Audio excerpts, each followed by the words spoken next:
오신 여러분들을 환영하고 축복합니다. 오늘 예배를 통해서 주님의 은혜를 체험하는 시간 되시기를 예수님의 이름으로 축원합니다.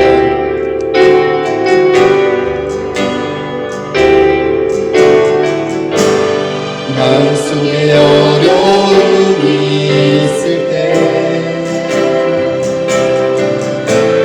마음속에 어려움이 있을 때, 마음속에 어려움이 있을 때 주님 내게 먼저 오소. 내 마음을 가지고 주님 앞에 나올 수 없을 때, 주님 앞에 나올 수 없을 때, 주님 앞에 나올 수 없을 때 주님 날 먼저 안으시네. 그럼에도 불구하고 날 사랑하시는 내 하나님의 사랑, 나의 모든 방법도 그럼에도 불구하고 날 안아주시는 내 하나님을 부르네. 아버지라 부르죠. 그럼에도 불구하고 날 사랑하시는 내 하나님의 사랑, 나의 모든 얼굴도 그럼에도 불구하고 날 안아주시는 내 하나님을 부르네. 아버지라 부르죠.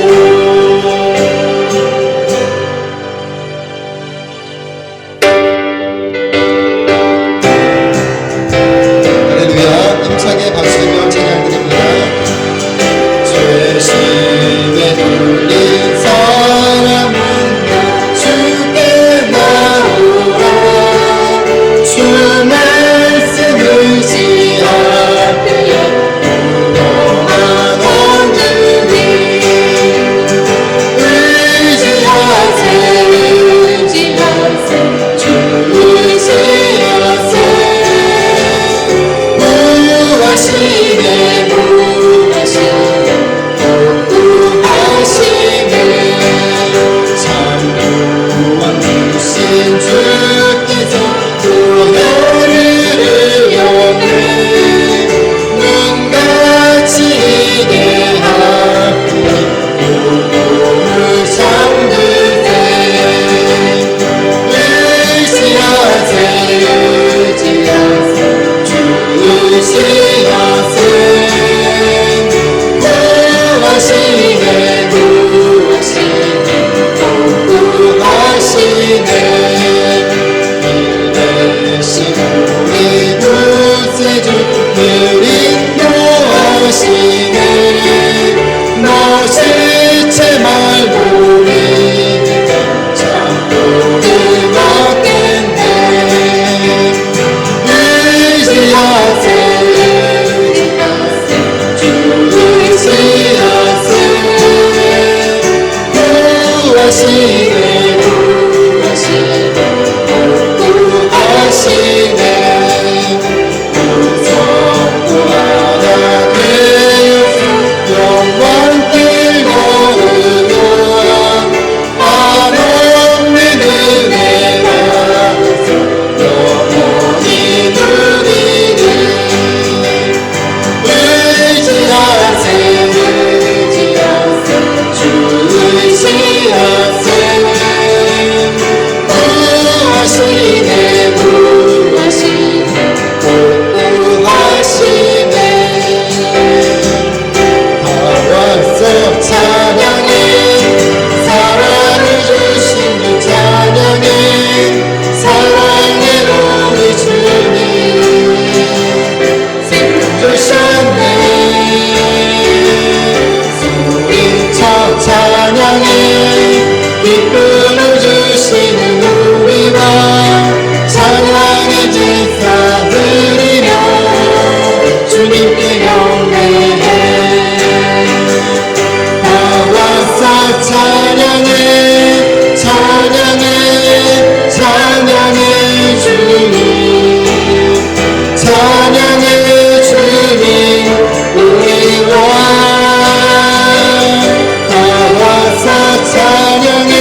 애써 주의 얼굴 배우니 나 밟을 때 나의 이름 나 밟을 때 나의 이름 나 밟을 때 나의 이름 부를 때 같이 찬양하겠네 주님 다시 오실 날을 우리 알 수 없어 항상 기도하고 깨어있어서 기쁨으로 보자 앞에 우리가 나서도 그때까지 참고 기다리겠네 나 밟을 때 나의 이름 나 밟을 때 나의 이름 나 밟을 때 나의 이름 부를 때 같이 찬양하겠네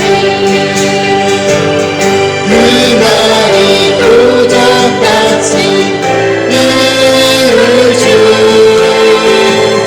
너희는 모르리라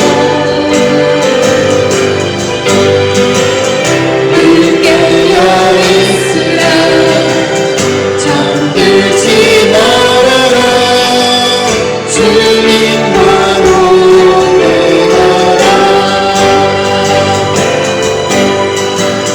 항상 기뻐하라 쉬지 말고 기도하라 범사에 감사하라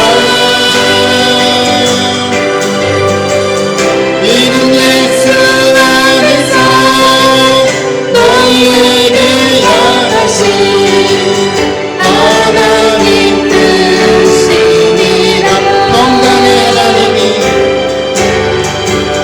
평강의 하나님이 너희를 거룩하게 하시고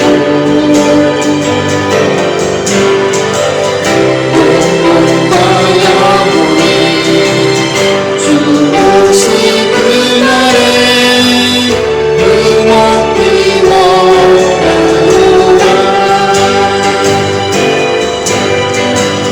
항상 기뻐하라 쉬지 말고 기도하라 범사에 감사하라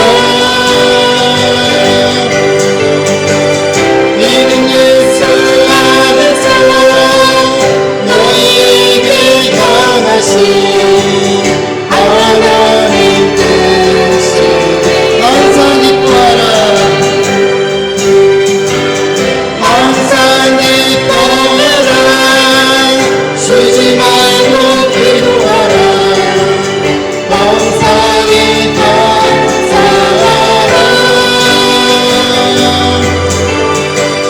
이는 예수 안에서 너희에게 향하신 하나님 뜻이니라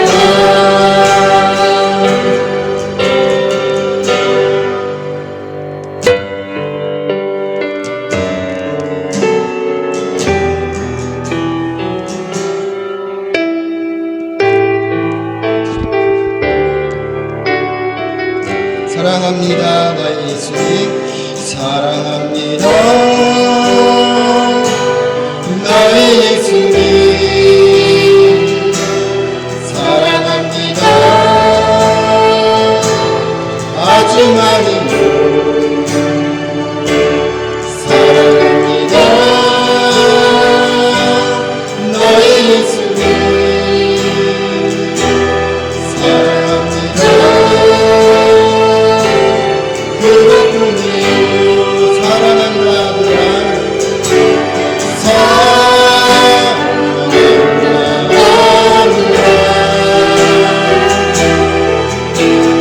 너희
전능하사 천지를 만드신 하나님 아버지를 내가 믿사오며 그 외아들 우리 주 예수 그리스도를 믿사오니 이는 성령으로 잉태하사 동정녀 마리아에게 나시고 본디오 빌라도에게 고난을 받으사 십자가에 못 박혀 죽으시고 장사한 지 사흘 만에 죽은 자 가운데서 다시 살아나시며 하늘에 오르사 전능하신 하나님 우편에 앉아 계시다가 저리로서 산자와 죽은 자를 심판하러 오시리라.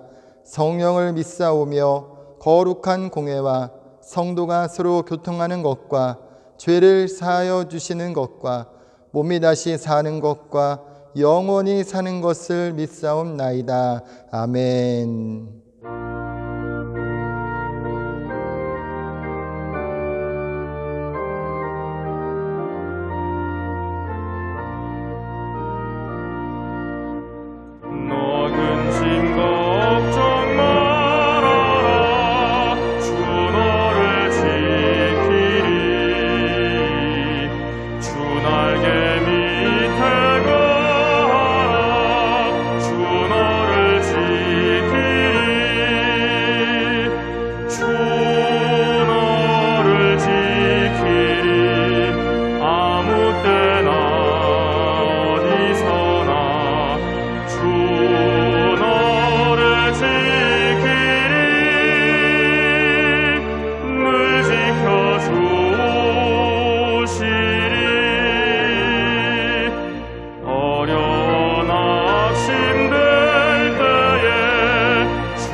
우리 구원이 되시고 참 소망이 되시는 전능하신 하나님 아버지, 오늘도 거룩한 날 우리에게 해주시고 예배로 하나님 앞에 영광을 돌리게 해주심을 감사합니다. 예수 그리스도에 주시는 그 풍성한 은혜에도 불구하고 저희가 연약하고 부족하여 아직도 육신의 길을 걸어가며 하나님 뜻대로 살지 못했음을 있으며 고백하며 하나님의 자비와 공유를 구합니다. 우리의 모든 잘못과 허물과 죄를 용서하여 주시고 예수님 흘리신 거룩한 피로 우리를 정결케 하여 주시옵소서. 회개에 합당한 열매를 맺게 해주시고 오직 의와 믿음과 사랑과 견공과 온유와 인내를 취하며 믿음의 선한 삶에서 승리하여 하나님이 주시는 면류관을 얻는 복된 인생들이 되게 도와주시옵소서. 예배자로 하나님의 거룩한 임재 앞에 나오신 하나님 아버지, 신령과 진정으로 드리는 예배를 하나님 연락하시고 우리의 영혼을 소생시키시며 성령으로 충만케 하여 주시옵소서. 하나님의 몸 되신 교회를 사랑하셔서 그 거룩한 뜻 가운데 하나님이 기뻐하시는 교회로 부흥성장되게 하여 주시고 또 하나님이 믿음의 공동체로 굳건히 세워주셔서 하나님이 주신 사명과 또 구원의 방주로서 역할을 온전히 감당하는 귀한 교회가 되게 도와주시옵소서. 예수님의 신실한 제자로 우리의 각 성도님들 삶을 이끌어 주시고 가정과 직장과 사업, 학업, 환경의 문을 열어주시며 모든 삶의 영역에서 예수 그리스도가 증거되는 복된 인생의 주인공들이 되게 도와주시옵소서. 오늘도 말씀을 전하시는 목사님 붙들어 주시고 그 말씀에 큰 은혜가 넘치게 하여 주시고 그 말씀을 통해서 성도들 하나님 삶이 변하며 또한 듣는 자마다 큰 성령의 열매들을 맺는 귀한 시간이 될 수 있도록 인도하여 주시옵소서. 대한민국에서 기도합니다.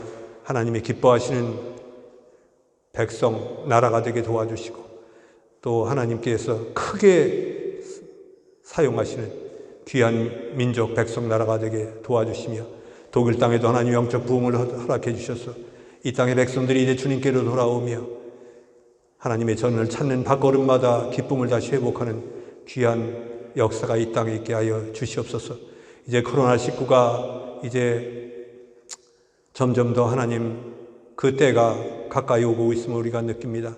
하나님 이 땅에 다시 한번 하나님 주시는 평강과 기쁨이 넘치는 세상에 오게 하여 주시고 하나님의 귀한 은혜를 체험하는 귀한 모두가 되게 도와주시옵소서. 오늘도 예배 속에서 하나님을 만나는 귀한 예배가 되기를 바라오며 예수님의 거룩하신 받들여 기도했습니다. 아멘.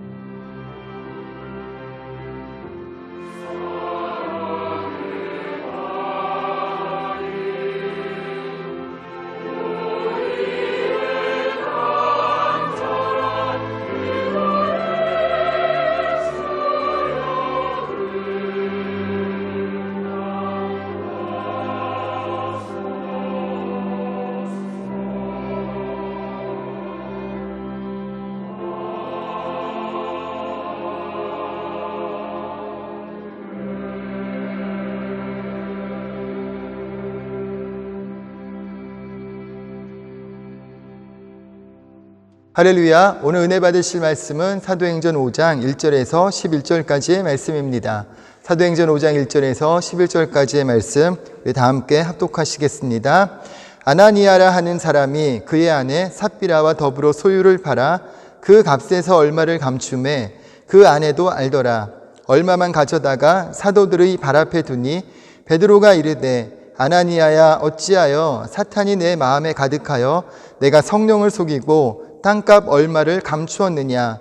땅이 그대로 있을 때에는 내 땅이 아니며 판 후에도 내 마음대로 할 수가 없더냐. 어찌하여 이 일을 내 마음에 두었느냐. 사람에게 거짓말한 것이 아니요 하나님께로다. 아나니아가 이 말을 듣고 엎드려져 혼이 떠나니 이 일을 듣는 사람이 다 크게 두려워하더라. 젊은 사람들이 일어나 시신을 싸서 메고 나가 장사하니라. 3시간쯤 지나 그의 아내가 그 일어난 일을 알지 못하고 들어오니 베드로가 이르되 그 땅판 값이 이것뿐이냐 내게 말하라 하니 이르되 예 이것뿐이라 하더라. 베드로가 이르되 너희가 어찌 함께 꾀하여 주의 영을 시험하려 하느냐.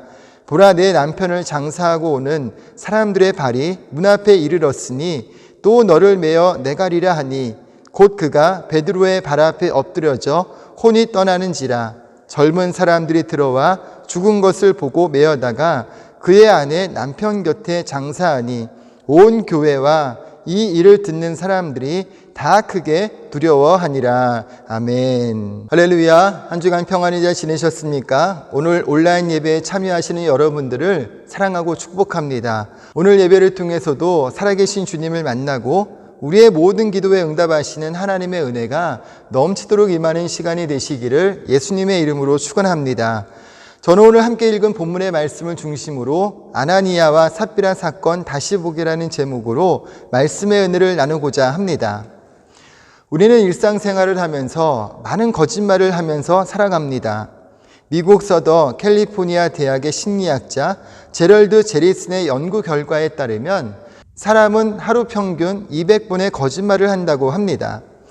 20명의 몸에 소형 카메라를 부착해서 하루에 얼마나 거짓말을 하는지 조사한 결과 아주 사소하고 의례적인 말까지 포함한다면 사람들은 하루에 평균 200번, 시간으로 따지면 약 8분의 1번꼴로 거짓말을 하고 있다고 주장했습니다. 연구팀의 분석에 따르면 아무래도 사회적 접촉이 많은 사람들, 이를테면 판매원, 정치인, 언론인, 변호사, 심리학자 등에 속하는 사람들이 거짓말을 많이 한다고 밝혔습니다. 기회가 거짓말을 만든다는 분석입니다. 가장 흔한 거짓말 유형으로 약속 시간에 늦었을 때 차가 막혀서 늦었다고 말하는 것이고, 사람 관계에서 예의상 하는 말 또한 대부분 다 거짓말인 것으로 나타났다고 합니다. 오래된 연인이나 부부 사이에서 하는 사랑한다 등의 거짓말도 많았는데, 이런 거짓말들을 모아 세어보면 하루 200번 이상 거짓말을 한다는 결과가 나온다는 것입니다. 그리고 또 다른 연구에서는 하루 평균 3번이 나오기도 했습니다. 거짓말이라는 다큐 프로그램에서 20대부터 40대까지 다양한 직업에 종사하는 10명에게 10일 동안 거짓말의 구체적인 내용과 상황, 거짓말 전후의 느낌을 적는 거짓말 노트를 쓰게 하였더니 일일 평균 3번의 거짓말을 한다는 것이었습니다. 사람들은 곤란한 상황을 피하기 위해서 거짓말을 주로 하는 것으로 나타났다고 합니다. 두 연구의 결과에 차이가 있는 것은 어디까지가 거짓말이고 거짓말이 아닌가에 대한 생각의 차이 때문이라고 하는데요.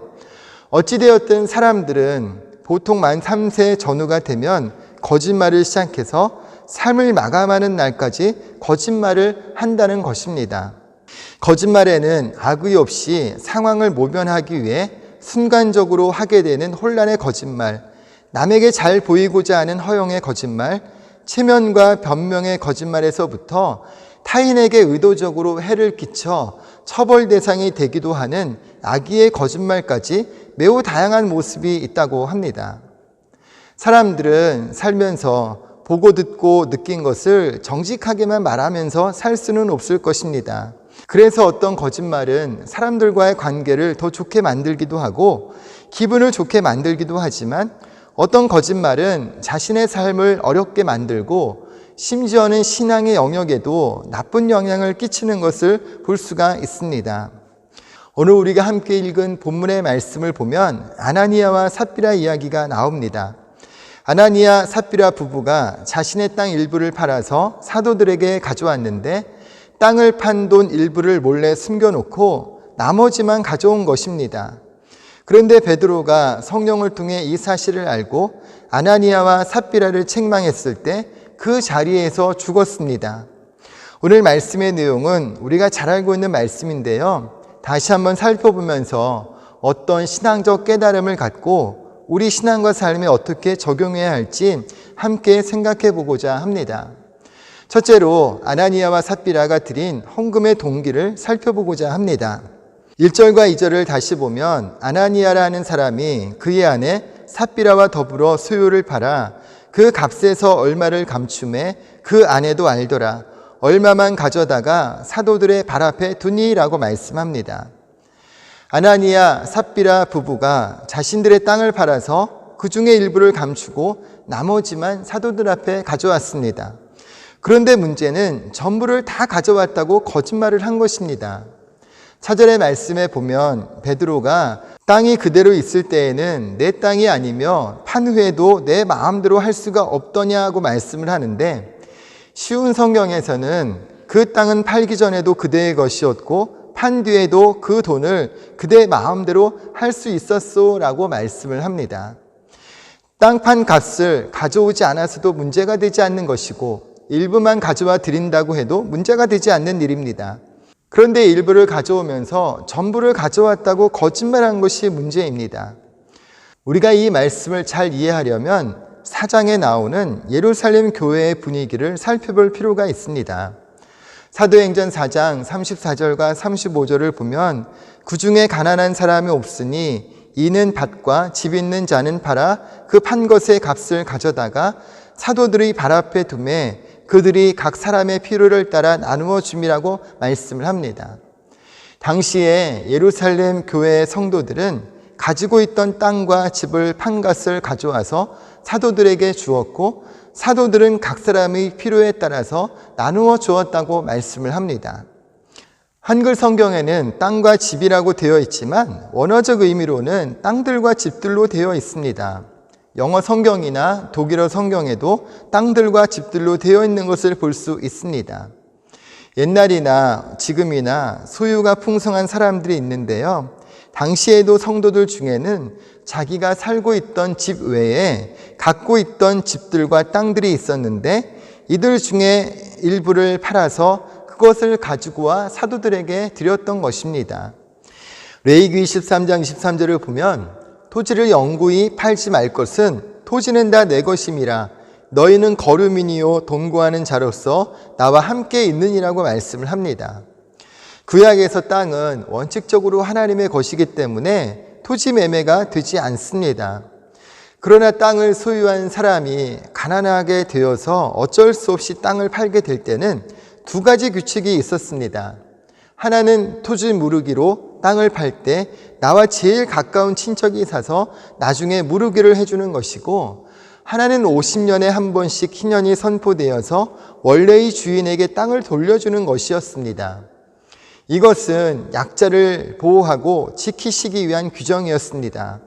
그런데 이사야서 5장 8절의 말씀에 보면 가옥에 가옥을 이으며 전토에 전토를 더하여 빈틈이 없도록 하고 이 땅 가운데서 홀로 거주하려 하는 자들은 화 있을진저라고 말씀을 합니다. 오늘날에도 땅과 집은 자신의 부를 늘리는 하나의 방법이기 때문에 사람들은 더 많은 땅과 집을 소유하려고 하고 있었는데 이런 모습은 구약시대에도 나타나고 있었습니다. 신약시대에도 이런 모습은 동일하게 나타나서 땅들과 집들을 많이 소유한 사람들이 있었습니다. 그런데 구약의 율법을 잘 알고 있었던 이들이 예수를 구주로 영접하며 성령을 체험한 후에 말과 혀로만 사랑하지 말고 행함과 진실함으로 사랑할 방법으로서 자신들이 가진 땅들과 집들 중 일부를 팔아서 교회에 가져왔고 사도들은 그것으로 가난하고 힘든 사람들에게 실제적인 도움을 주었던 것입니다. 요한일서 3장 18절 말씀에 자녀들아 우리가 말과 혀로만 사랑하지 말고 행함과 진실함으로 하자고 말씀을 합니다. 그들은 은혜 받은 자로서 자신의 소유 중 일부를 팔아서 나누고 그리스도의 사랑을 행함으로 나타냈던 것입니다. 그런데 이것은 강제적으로 모든 성도들이 모든 소유와 재산을 다 팔아서 가져온 것이 아니라 은혜 받은 대로 마음의 소원대로 자발적이며 기쁜 마음으로 행했던 것입니다. 그런데 사도행전 4장 36절과 37절을 보면 구브로에서 난 레위족 사람이 있으니 이름은 요셉이라 사도들이 일컬어 바나바라 번역하면 유로의 아들들이라 하니 그가 밭이 있음에 팔아 그 값을 가지고 사도들의 발 앞에 두니라고 말씀을 합니다. 원래 이름이 요셉인 바나바는 구브로 태생입니다. 그리고 레위족 속에 속한 제사장 가문 출신입니다. 구브로 태생이라는 것은 그의 조상들이 외세의 침공을 피해서 구브로 섬에 정착했음을 의미하는 것입니다. 구브로 섬은 구리 광산으로 세계에 소문난 섬입니다. 그래서 부자들이 많았는데 바나바 가문도 큰 부자였을 것으로 생각됩니다. 그래서 예루살렘에 집과 밭을 많이 사놓고 언젠가 후손들이 고국으로 돌아가서 정착할 수 있도록 준비해 놓았습니다. 그런데 바나바는 그 중에 자기의 소유로 된 밭을 팔아서 전부를 사도들에게 가져왔는데 이로 인해서 예루살렘 교회의 많은 사람들이 위로와 힘을 받았던 것입니다. 여러분, 바나바가 가진 땅을 팔아서 전부를 가지고 와 바쳤으니 그것을 보았던 사람들이 얼마나 큰 감동을 받았고 얼마나 큰 칭찬을 했을까요? 아나니아와 삽비라 사건은 바나바의 섬김과 깊은 연관이 있는 것입니다. 아나니아와 삽비라는 바나바의 섬김과 헌신을 칭찬하고 그의 믿음과 헌신을 인정하는 사람들의 모습을 보면서 자신들도 이와 같이 인정받고 싶은 잘못된 마음의 동기를 갖고 지금 헌금을 하고 있는 것입니다. 그리고 바나바와 같이 전부를 가져왔다고 거짓말을 하고 있는 것입니다. 심리학자 로저스는 사람들이 어린 시절부터 거짓말을 하는 거짓말의 심리에 대해서 연구하였습니다. 그는 말하기를 사람은 태어날 때 자신만의 독특함을 가지고 태어난다고 합니다. 다른 사람과는 다른 각자의 잠재력을 가지고 태어나며 이 잠재력을 모두 발휘한다면 다른 사람과 차별되는 독특한 사람이 된다고 했습니다. 그리고 독특할 뿐만 아니라 스스로도 만족하고 행복한 사람이 된다고 하였는데, 이렇게 자신이 가지고 태어난 모습으로 살려는 것을 자기 실현 경향성이라고 하였습니다. 하지만 자기 실현 경향성을 따라서 스스로 되고자 하는 자신의 모습을 나타내며 살기는 참 어려운 일이라고 하는데요. 그 이유는 우리의 사회가 우리에게 어떤 조건을 제시하기 때문이라고 합니다. 누군가로부터 인정받고 사랑받기 위해서는 사회가 제시하는 어떤 조건을 만족시켜야 한다는 것이죠.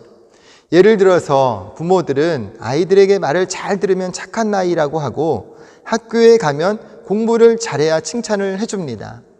나이가 들면 직장에서 돈을 벌어야 하고 때가 되면 결혼을 해야 인정을 해주고 칭찬을 해준다는 것입니다.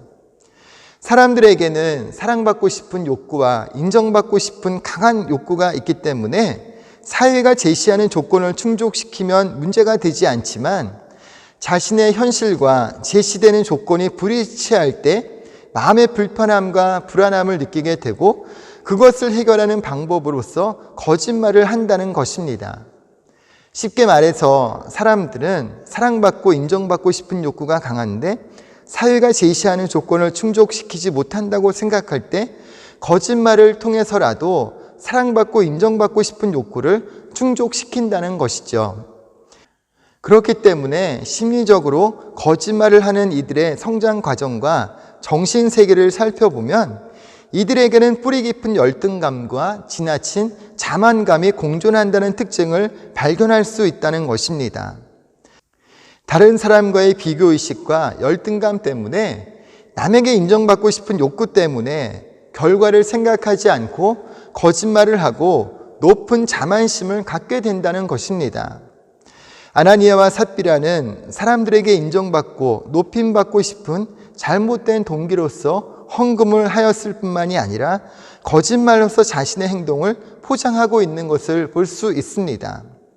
그럼 둘째로 성경에서는 거짓말에 대해서 어떻게 말씀하는지를 살펴보고자 합니다. 잘못된 동기로 헌금을 하고 거짓말을 한 것이 그 자리에서 죽을 만큼 잘못된 일인가? 용서의 하나님이 회개의 기회도 주지 않으시고 이들의 생명을 걷어가신 것을 우리는 어떻게 이해해야 할지 상당히 당황스러운 말씀이기도 합니다. 3절을 보면 어찌하여 사탄이 내 마음에 가득하여 내가 성령을 속이고 라고 말씀을 합니다. 그리고 4절에서는 어찌하여 이 일을 내 마음에 두었느냐? 사람에게 거짓말한 것이 아니요 하나님께로다 라고 말씀을 합니다. 그리고 삽비라의 거짓말을 보면서 베드로 사도는 9절에서 너희가 어찌 함께 꾀하여 주의 영을 시험하려 하느냐고 말씀을 합니다. 아나니아와 삽비라의 거짓말은 사탄에게 마음을 빼앗긴 것이고 사람에게 거짓말하는 것이 아니라 하나님께 거짓말하는 것이고 주의 영을 시험하는 것이라고 책망하고 있습니다. 여러분, 성경을 보면 거짓말은 사탄의 가장 기본적인 형태라고 말씀을 합니다. 열왕기상 22장 22절을 보면 내가 나가서 거짓말하는 영이 되어라고 말씀을 하는데 사탄은 거짓말을 하는 영입니다. 사탄은 악한 목적을 이루기 위해서 거짓말을 사용합니다. 창세기 3장 4절에 뱀이 여자에게 이르되 너희가 결코 죽지 아니하리라고 말씀을 합니다. 사탄은 하나님이 만드신 최초의 에덴 공동체를 무너뜨리기 위해 거짓말을 사용하고 있습니다.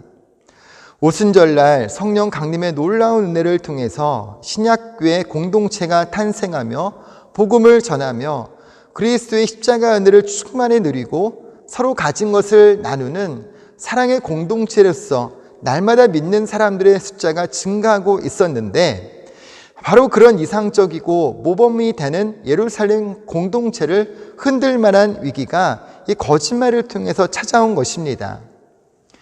여러분, 교회는 어떤 곳일까요? 교회는 그리스도를 머리로서 예수 그리스도를 주로 고백한 사람들 자체와 그 사람들이 모이는 곳이 바로 교회입니다. 그리고 하나님이 거하시는 곳과 하나님이 거하시는 사람을 성전이라고 말씀을 합니다. 고린도전서 3장 16절과 17절에 너희는 너희가 하나님의 성전인 것과 하나님의 성령이 너희 안에 계시는 것을 알지 못하느냐? 누구든지 하나님의 성전을 더럽히면 하나님이 그 사람을 멸하시리라. 하나님의 성전은 거룩하니 너희도 그러하니라고 말씀을 합니다. 하나님이 거하시는 성전은 거룩함이 생명입니다. 사무엘하 6장에 언약궤가 수레에 실려 예루살렘에 처음 들어올 때 그것을 호위하던 웃사가 흔들리는 언약궤를 붙잡으려고 손을 얹었다가 그 자리에서 죽임을 당했습니다. 레위기 10장에서는 아론의 두 아들이 지성소의 거룩함을 침해하는 대가를 치르는 것을 볼 수 있습니다. 여호수아서 7장에서는 아간의 죄로 인해서 아이성 전투에 패배를 하였습니다. 이런 여러 가지 사건을 보면 하나님은 거룩함을 중요하게 여기시는 것을 볼 수 있습니다. 그렇기 때문에 하나님은 우리가 하나님을 거룩하게 여기며 하나님을 경외하는 믿음을 갖기를 원하십니다. 만약 아나니아와 삽비라가 잘못된 동기와 거짓말로 드린 헌금으로 인해 사람들의 칭송과 인정과 높임을 받게 된다면 하나님만이 홀로 영광 받으셔야 하는 거룩한 공동체의 정체성은 흔들릴 수밖에 없었던 것입니다. 여러분, 교회 공동체와 세상의 다른 공동체의 차이는 여기에 있습니다. 세상 공동체는 얼마나 많은 기부금을 내고 얼마나 많은 영향력을 나타내는가를 중요하게 여기지만 교회 공동체는 오직 하나님의 영광과 거룩함만을 중요하게 여긴다는 것입니다. 5절에 보니까 아나니아가 이 말씀을 듣고 엎드려져 혼이 떠나니 이 일을 듣는 사람이 다 크게 두려워하더라고 말씀을 합니다.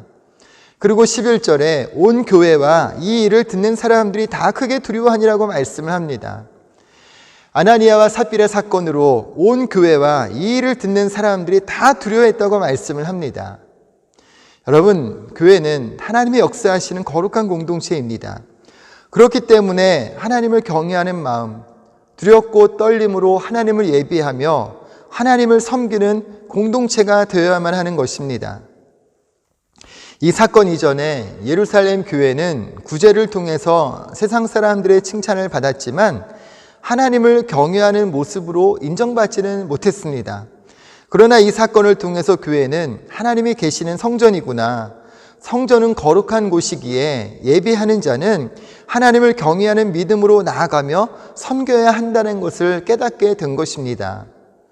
그러므로 여러분, 셋째로 우리는 이 사건을 통해서 두 가지를 적용해 보고자 합니다. 먼저는 우리가 하나님 앞에서 어떤 믿음의 동기를 가지고 교회를 섬기며 예배하고 있는지를 살펴보아야 한다는 것입니다. 그리스도인은 오직 하나님의 영광만을 나타내는 삶을 살 것을 말씀합니다. 고린도전서 10장 31절에 그런즉 너희가 먹든지 마시든지 무엇을 하든지 다 하나님의 영광을 위하여 하라고 말씀을 합니다. 무슨 일을 하든지 하나님의 영광을 나타낼 거룩한 동기를 가지고 행할 것을 말씀하고 있습니다.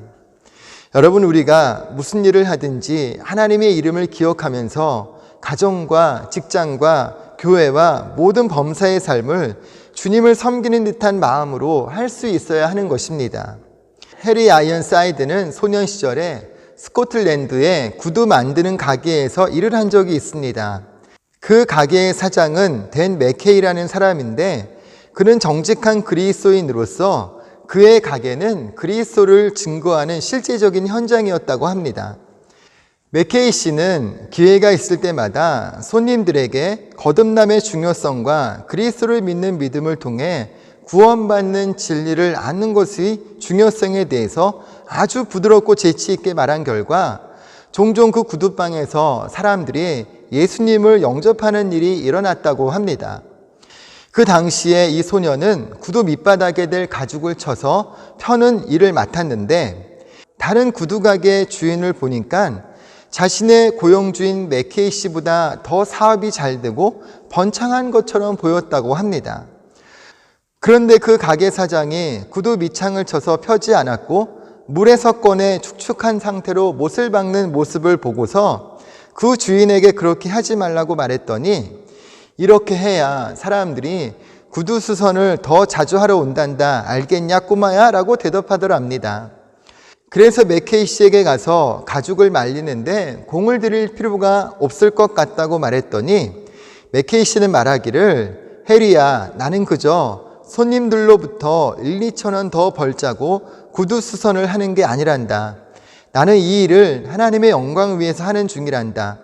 나는 훗날 그리스도의 심판대 앞에서 내가 수선한 모든 구두가 쌓여 있는 것을 보게 될 거야. 그날에 주님이 내게 댄 참으로 형편없이 일을 했구나. 너는 이 일에 최선을 다하지 못했어라고 말씀하시기를 원치 않는단다. 오히려 주님이 내게 참 잘하였도다. 착하고 충성된 종이여라고 말씀하실 수 있기를 바란단다 라고 하였습니다. 그리고 그가 계속해서 말하기를 어떤 사람이 설교하도록 부르심을 받은 것과 마찬가지로 자신도 구두를 수선하도록 부르심을 받았다고 하면서 자신이 이 일을 잘 감당했을 때만이 하나님을 위해 가치 있는 증거가 될 것이라고 말하였다고 합니다. 여러분, 우리가 행하는 모든 일을 하나님은 알고 계신다는 마음으로 하나님의 영광을 위해서 살아갈 수 있다면 그 인생은 정말로 복된 인생이라고 생각이 됩니다. 오늘 우리가 행하는 모든 것을 통해서 하나님의 영광을 나타내는 그리스도인의 삶이 되시기를 예수님의 이름으로 축원합니다. 그리고 두 번째로 적용해야 할 것은 우리의 마음을 하나님의 말씀과 성령의 충만함으로 체험받아야 한다는 것입니다. 잠언서 4장 23절에 모든 지킬 만한 것 중에 더욱 내 마음을 지키라. 생명의 근원이 이에서 남이라고 말씀을 합니다. 모든 것은 우리 마음에 무엇이 담겨 있느냐에 따라서 나오는 말과 행동이 달라지는 것입니다. 우리가 하나님의 말씀과 성령으로 충만할 때 하나님 제일 중심의 삶을 살아갈 수 있습니다. 말씀의 기준이 아닌 세상 가치와 기준이 들어올 때 우리는 비교의식과 열등감에 빠져서 위축되고 피폐한 삶을 살게 되는 것입니다. 하나님은 예수 그리스도를 보내셔서 십자가에 못 박혀 죽게 하시기까지 우리를 사랑하신다고 말씀합니다. 세상의 그 어떤 존재보다 우리를 보배롭고 존귀하게 여기신다고 말씀합니다. 그런데 오늘날 우리는 여전히 세상 가치와 기준 때문에 열등의식, 비교의식 속에서 우리에게 주어진 삶의 은혜를 잊어버리고 살아가고 있는 것 같습니다. 오늘 우리는 아나니아와 삽비라 이야기를 통해서 우리는 어떤 믿음의 동기를 가지고 주님을 섬기며 이 땅의 삶을 살고 있는지를 살펴보고 하나님의 말씀과 성령의 충만함을 통해 우리 마음의 중심을 잘 지키고 그리스도 예수의 생명력을 가지고 하나님의 영광을 나타내는 삶, 하나님께서 우리에게 주신 축복의 은혜를 누리며 살아가는 그리스도인의 삶이 되시기를 예수님의 이름으로 축원합니다. 잠시 기도하겠습니다. 참 좋으신 하나님, 오늘 주님 앞에 마음과 뜻과 정성을 다해 예비할 수 있도록 은혜 베풀어 주심을 감사합니다. 오늘 아나니아와 삽비라 사건을 통해서 우리가 주님을 섬기는 그 마음의 중심과 동기를 다시 한번 살펴볼 수 있도록 주님 도와주셔서 어떤 일이든지 간에 하나님의 영광을 위해 거룩하신 주님의 이름만을 높여드리는 믿음의 동기를 가지고 주님을 섬기며 이 땅의 삶을 살아갈 수 있도록 은혜를 베풀어 주옵소서.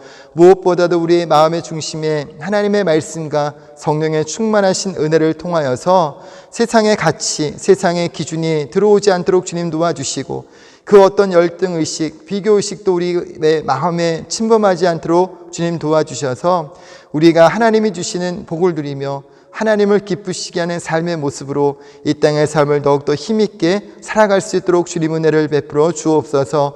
오늘 주의 십자가를 바라보며 믿음으로 기도하고 간구하며 나아가기를 원합니다. 말씀과 성령으로 임하여 주시고 모든 기도와 간구가 하나님 앞에 온전히 연락되는 복된 시간 되게 하여 주옵소서. 믿고 감사드리며 예수님의 이름으로 축복하며 기도드립니다. 아멘.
할렐루야, 교회 소식을 말씀드립니다. 회중예배 일정을 잘 기억해 주시기 바랍니다. 다음 주일 6월 20일도 온라인 예배입니다. 코로나 바이러스가 속히 퇴치될 수 있도록 기도해 주시고 건강관리 잘해 주시기 바랍니다. 사랑의 동전 모으기에 계속적인 관심을 가져주시기 바라고요. 또 온라인 예배 시 작정하신 헌금은 온라인으로 송금해 주시기를 바랍니다. 송금하실 계좌는 주보를 참조해 주시기 바랍니다. 새벽 예배를 온라인으로 방송하는 가운데 있습니다. 함께 동참하셔서 나라와 민족을 위해 교회를 위해서 기도해 주시기 바랍니다. 김수현 자매 출산 예정일이 한 달도 채 남지 않았습니다. 건강하게 출산할 수 있도록 중보 기도해 주시기 바랍니다. 할렐루야, 예수님 안에서 좋은 일이 일어납니다. 날마다 주의 십자가를 바라보고 믿음으로 간구하고 기도할 때 우리의 삶에 은혜를 베푸시고 좋은 것으로 채우시는 하나님의 놀라운 은혜가 한 분 한 분의 삶 가운데 가득 채워지게 되시기를 다시 한번 예수님의 이름으로 축원합니다. 들으신 예배에서 기도합니다. 참 좋으신 하나님, 오늘 주님 전에 불러주시고 예배케 하심을 감사합니다. 우리가 무엇을 하든지 하나님의 영광을 나타내는 삶, 거룩하신 주님의 이름을 경외하는 믿음의 모습으로 이 땅의 삶을 힘있게 살아갈 수 있도록 은혜를 베풀어 주옵소서. 오늘 주님 주신 은혜에 감사해서 주님 앞에 준비한 예물 올려드립니다. 이 예물 주님께서 기뻐 받아주시고 드린 손길 가운데 주의 복으로 가득 채우셔서 이 땅에서 건강물질 형통함을 누리는 삶, 하나님을 영화롭게 하고 하나님을 기쁘시게 하는 삶의 모습으로 더욱더 힘있게 살아갈 수 있도록 은혜를 베풀어 주옵소서. 믿고 감사드리며 예수님의 이름으로 축복하며 기도드립니다. 아멘.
지금은 우리 주 예수 그리스도의 은혜와 아버지 하나님의 영원하신 사랑과 보혜사 성령님 함께 하시고 동행하시는 은혜가 하나님을 영화롭게 하며 거룩하신 하나님을 경외하는 믿음의 동기로 이 땅의 삶을 살며 주님 나라를 섬기기로 소원하고 작정하는 한 분 한 분의 삶과 모든 범사 가운데 지금부터 영원토록 함께 하시기를 간절히 축원하옵나이다. 아멘.